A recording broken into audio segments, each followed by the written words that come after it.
hito histórico. En el país se calificó por parte del Ministerio de Salud Pública el inicio del registro en octubre de 2022 de las personas que viven con enfermedades raras, del cual tiene el objetivo de generar información sobre la incidencia, prevalencia, mortalidad y distribución geográfica de las personas con estas patologías. Con nuestros invitados, ponemos el punto sobre la I. Y para responder a estas preguntas, cuando son ya las 7:34, tenemos ya la viceministra de Gobernanza y Vigilancia, Gabriela Aguinaga. Le saluda Adriana Purungajas. Muy buenos días. Muy buenos días, Adriana. Un gusto, doctora. Para comentar, ¿qué tan importante tiene este registro que inició ya en el mes de octubre para las personas con enfermedades catastróficas raras, con estas patologías? Bueno, es súper importante tener el conocimiento exacto de dónde están ubicados cada una de las personas que adolecen una patología rara en el país, el centro de salud en el que están recibiendo la atención, el sitio geográfico y qué tipo de medicación reciben para la atención de su patología. Esto nos va a ayudar a identificar, planificar mejor la atención que requieren cada uno de estos ciudadanos, ya que hasta el momento no existía un registro nominal que nos permita identificar claramente por grupos. Hay que recordar que las enfermedades raras son muchas, son muy diversas y se requiere tener específicamente cuántos y cuáles son y en dónde están ubicados. Otro punto muy importante aquí que hay que recalcar es que es la primera vez que en el Ecuador se hace este registro nominal de cada una de las personas. Entonces ahorita estamos en la primera fase, que es la fase de autorregistro. En este proceso se trata de visibilizar a las personas con la finalidad de crear políticas públicas o focalizar en donde requieren esta atención, estas necesidades.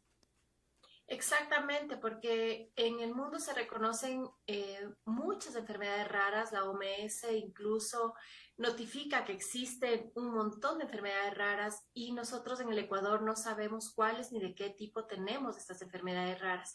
Esto nos va a permitir identificar cuáles son las que tienen mayor frecuencia en el Ecuador, cuál es el porcentaje de discapacidad que puede producir cada una de ellas y el porcentaje de ser catastrófica o no. Hay que recordar que la mayoría de enfermedades raras no solo que son raras, sino que también pueden ser enfermedades catastróficas y también pueden producir una discapacidad. Hay un grupo muy pequeño, en cambio, de enfermedades raras que no son catastróficas y no producen ninguna discapacidad. Sin embargo, esto no quiere decir que no sean atendidas, que no sean registradas y que tengamos un desconocimiento.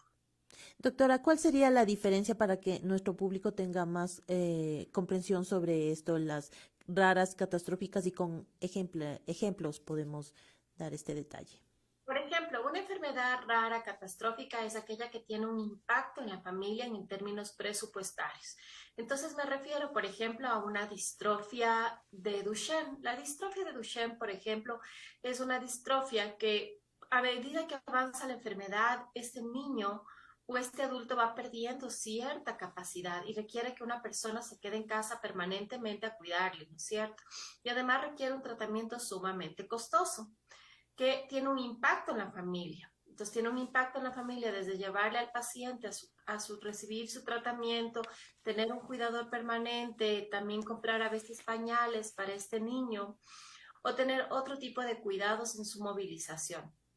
Entonces aquí tenemos una enfermedad que ha sido de alto costo por el medicamento que utiliza y que tiene un impacto en la realidad de la familia, y tenemos una enfermedad discapacitante. Pues este niño, a medida que progresa su enfermedad, va a perder ciertas habilidades personales.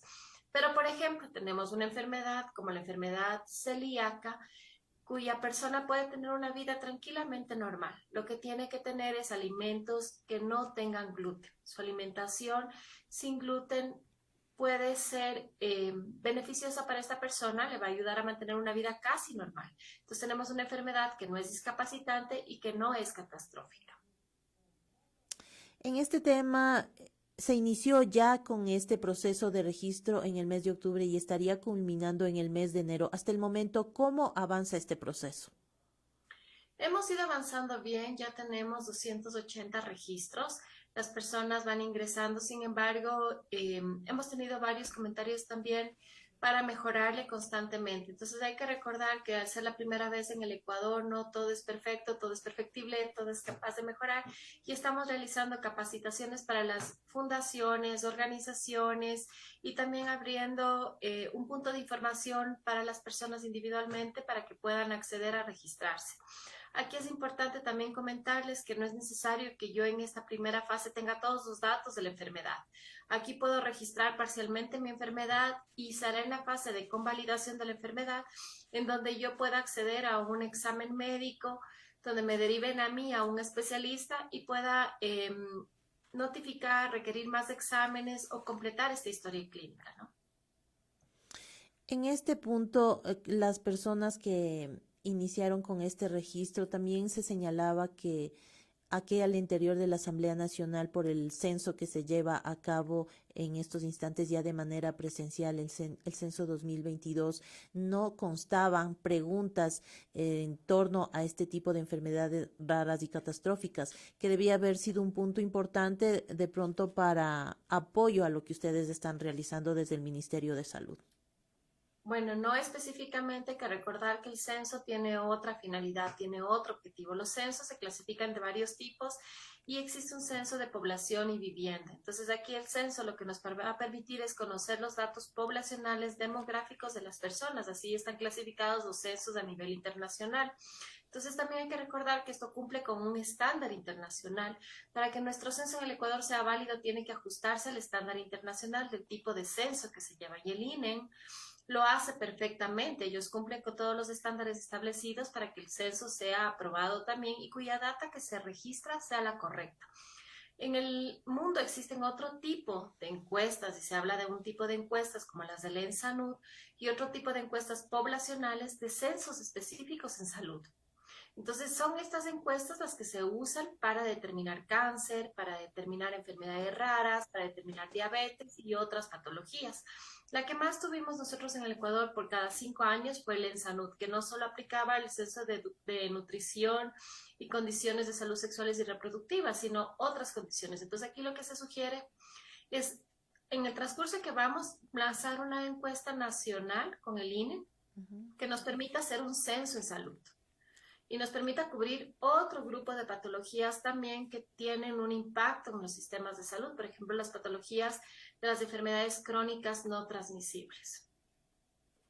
Es decir, específicamente para este registro debería hacerse, como usted acaba de mencionar, un censo en salud. ¿Esto se tiene ya proyecciones o se prevé hacer para registrar a un mayor número de personas que se encuentran en nuestro país con este tipo de enfermedades? Sí, esto se está trabajando con el INE a fin de que en un futuro podamos hacer este censo poblacional en salud. Entonces aquí vamos a trabajar en otro tipo de condiciones de salud también que nos va a permitir tomar claras decisiones en el país, ¿no? Y esto tiene que ser después del Censo Nacional de Población y Vivienda. Porque hay que recordar también que este censo de población que se hace cada 10 años nos va a dar la data exacta de cuántos somos los ecuatorianos. Recordemos que esto fue hecho hace 10 años y nosotros tenemos la data acerca de proyecciones, es decir, nosotros somos 18 millones de ecuatorianos basados en una proyección que se fue sumando anualmente, ¿no es Ujú. cierto? Entonces hay que comparar que estos 18 millones de ecuatorianos sean realmente los 18 millones de ecuatorianos. Esto nos va a permitir determinar también un grupo de incidencia de algunas patologías y tratar de localizar estas patologías que se dan de acuerdo al número de la población. Es decir, luego de este censo poblacional arrancaríamos ya con este censo de salud importante basándose en los registros de los 18 millones de ecuatorianos que actualmente somos. Ah, muy bien. Eso nos va a permitir tomar muchas decisiones de salud y esperamos que así sea. Entonces estamos pendientes del censo poblacional para planificar junto con el INE en cuál sería la muestra y cómo podríamos avanzar en este censo de salud. Mientras tanto, doctora, ¿cómo avanzan o desde el Estado se dan estas políticas públicas para este sector, para estas personas, para atender sus necesidades, sus requerimientos, sus urgencias? Bueno, ahora nosotros, como habíamos conversado, estamos centrados en hacer el registro único para enfermedades raras.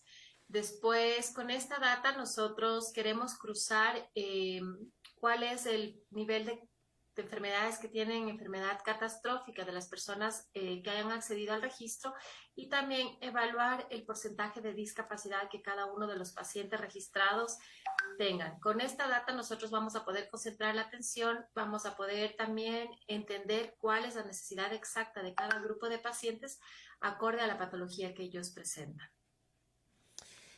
Para este proceso, en esta primera etapa que estaría culminando en enero, para nuestra estimada audiencia que nos está escuchando, ¿cómo se realiza este autorregistro? ¿Cómo se llega a las personas que deben registrarse? Aquí, a través de las organizaciones de pacientes, a través de su médico, a través individualmente, el ministerio ha puesto en su página web un link y este link uno ingresa y puede proceder al registro. Inmediatamente uno puede registrarse de cualquiera de estas formas que sucedan. A partir de este momento, entonces, las personas que desean o deben registrarse en esto pueden hacerlo. ¿Qué tipo de preguntas, cuáles son las básicas para que puedan registrarse en este proceso? Bueno, aquí primero nos piden un consentimiento informado, que es básicamente como el que tenemos en otras tecnologías, de aceptar la encuesta, y luego procedo a llenar mis datos personales, el lugar donde me atiendo, el tipo de patología que yo tengo, los medicamentos que yo uso para mi tratamiento y la condición que yo tengo en salud. Eso es lo básico. Y los exámenes que avalan que esta es la patología o un certificado que a mí me avale que tengo esta patología. ¿Es necesario tener toda la información? No, porque este es un autorregistro, es la primera fase que nos va a dar un pantallazo de las cosas. Con los datos personales nosotros procederemos a ubicar a las personas y a darles una cita para convalidar sus datos. Pues entendemos que no todos tenemos a la mano un certificado médico, no todos tenemos los exámenes en este momento que avalan nuestra condición, pero sí esta primera fase de identificarles dónde están nos va a permitir generar las citas necesarias para que puedan convalidar su información. Bueno, estamos avanzando en esta entrevista con la viceministra de Gobernanza y Vigilancia, Gabriela Aguinaga. Señora viceministra, ¿qué opción tienen las personas en las zonas alejadas que no acceden a Internet, que tienen complicaciones para acceder incluso al sistema de salud? ¿Cómo llegar, cómo acceder a estas personas para que puedan también estar registradas? Bueno, pues nosotros a partir de la fase de autorregistro se tienen también programado unas visitas que vamos a montar mediante brigadas en aquellas comunidades lejanas de difícil acceso donde vamos a hacer varios planes. La primera es insertar una campaña de vacunación con nuestro esquema de vacunación regular, la campaña de vacunación de COVID, que además del registro de la discapacidad junto con el registro civil. Entonces aquí también cuando lleguemos a estas zonas alejadas, las personas podrán identificar que tienen o un vecino o alguien para nosotros hacer la visita correspondiente y que accedan a este registro de enfermedades raras si fuera el caso. Doctora, ¿tenemos informaciones o registros en números de cuántas personas han sido ya y tienen en este tema del COVID-19 y también que ya han sido registradas? Del COVID-19 refiriéndonos hacia qué, hacia la vacunación o hacia qué punto De la específicamente, vacunación. Adriana. Sí, hemos avanzado bien en la campaña de vacunación. Estamos promoviendo nosotros ahorita el primero y segundo refuerzo. Al momento los casos de COVID han bajado totalmente. No tenemos pacientes en terapia intensiva y estamos muy bien. Sin embargo, nosotros recordamos a la población constantemente la importancia de su segundo refuerzo. Hay que recordar que el segundo refuerzo todavía tenemos población que no se ha vacunado. Entonces pensamos que estamos seguros, pero no es lo correcto. Hay que estar totalmente preparados. Cada vez aparecen nuevas cepas y tenemos que estimularnos y invitarnos a todos a que asistan a nuestros puntos de vacunación. Es más, el día domingo tendremos nosotros el lanzamiento de la vacuna de influenza en el Parque Bicentenario, el cual quedan todos invitados para que se acerquen, se vacunen y aprovechen todos nuestros esquemas de vacunación. Doctora, ¿desde cuándo arranca el segundo proceso de este registro? El primero está culminando ya en enero. Inmediatamente, nosotros en enero lanzamos la segunda etapa del registro, a fin de que estas personas puedan acceder a la atención que corresponde y a la validación de sus datos y su condición. En torno a lo que usted mencionaba del censo, luego de este censo poblacional que se está llevando a cabo, específicamente cuántas o cuándo sería la fecha para que se inicie con este censo de salud, estas brigadas médicas, cuántas participarían en este proceso para Bueno, realizar las este brigadas censo. médicas es independientemente del censo. Esto está programado que parte desde el mes de enero, donde recorreremos el territorio ecuatoriano a fin de hacer, como le comenté, varias acciones de salud y identificar también a aquellas personas que no se han autorregistrado o no se han registrado y canalizarles. En cuanto al censo salud, esta es una actividad que la planificaremos en el 2023 conjuntamente con INEN una vez que ellos terminen y tengan los datos del censo poblacional. Es importante que no solo hayan terminado el censo, sino que tengan los datos de este censo. Doctora Aguinaga, se ha creado también un Comité Técnico Nacional para la Gestión de Enfermedades de Alta Complejidad. ¿De qué se trata esto? Ya, este comité va a estar funcionando también desde el mes de enero y es un comité que tiene múltiples actores. Entonces pensamos que la participación de todos los sectores es muy importante, entonces van a participar la Red Pública Integral de Salud, representantes del IES, del ISFA, del SPOL, del Ministerio de Salud Pública, de las asociaciones de pacientes representados en una sola asociación y este comité va a tomar ciertas decisiones para hacer la Estrategia Nacional de Enfermedades Raras en el Ecuador, por ejemplo, e identificar la concentración de pacientes en puntos específicos para asegurar la calidad de la atención y el seguimiento y monitoreo de dichos pacientes. ¿Por qué este adicional al registro que se tiene ya, que se va a hacer? ¿Qué importancia tendría o qué finalidad tendría en sí este comité? El comité es el ejecutor, ¿no? Hay que recordar que si bien vamos a tener un sinnúmero de pacientes registrados, va a ser una lista enorme de pacientes que vamos a tener registrados, pero hay que tomar decisiones importantes de salud. ¿Dónde los vamos a atender? ¿Cómo van a recibir los medicamentos? ¿Bajo qué modalidad vamos a comprar estos medicamentos? ¿Cómo vamos a asegurar que este abastecimiento sea permanente y constante y sostenible en el tiempo? Entonces, este comité se va a encargar de una vez con la data que contenga, tomar las decisiones para elaborar también una estrategia nacional de enfermedades raras que nos permita avanzar en la toma de decisiones de salud y también medirnos, ¿no? Porque es importante evaluar, monitorear y dar seguimiento. Es decir, viceministra de Gobernanza y Vigilancia, podemos decir que ahora sí se está visibilizando a este sector, a estas personas con enfermedades raras y catastróficas. Sí, para nosotros es una prioridad en salud pública y el presidente de la República lo ha manifestado también de esta forma. Él tiene mucho interés de dar la atención a las enfermedades raras, también a las catastróficas y a las que tienen un porcentaje de discapacidad.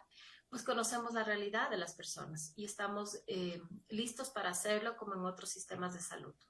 En esta parte final, nos da un mensaje para nuestra audiencia, un llamado para que se incorporen también a este registro, participen de esto con la finalidad de que las personas que nos están escuchando y de pronto no han tenido acceso, no sabían de esto, puedan acceder. Igualmente, si va a haber campañas a través de los medios de comunicación o qué otro tipo de medios para que lleguen a este registro, puedan acceder a estos beneficios.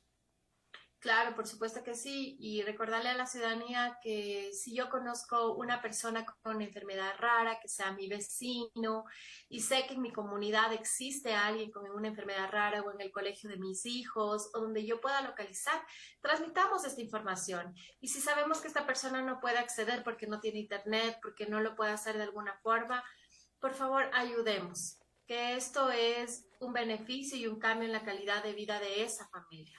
El poder insertar a una persona en un sistema de salud y el poder lograr una atención cambia la realidad y la situación social de una familia.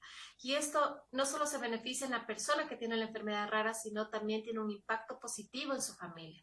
Recordemos que por cada niño que tiene una enfermedad rara, por cada persona, alguien de su casa va a tener que dejar de trabajar en algunos casos, de dedicarse a la atención y esto va a ocasionar problemas en su familia.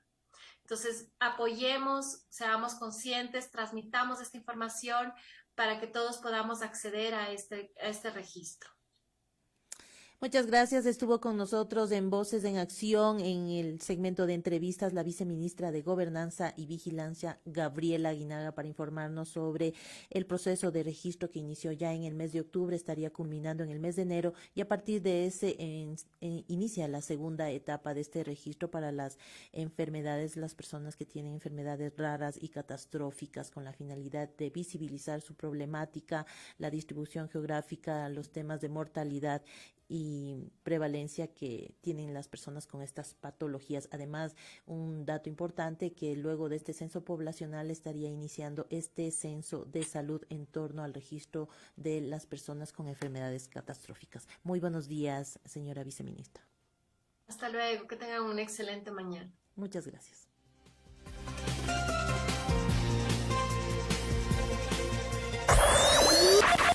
Usted escucha Voces en Acción, la esencia de la información. Informe Internacional. El pulso del mundo en Voces en Acción. Son ya las 7 de la mañana con 55 minutos, noticias internacionales.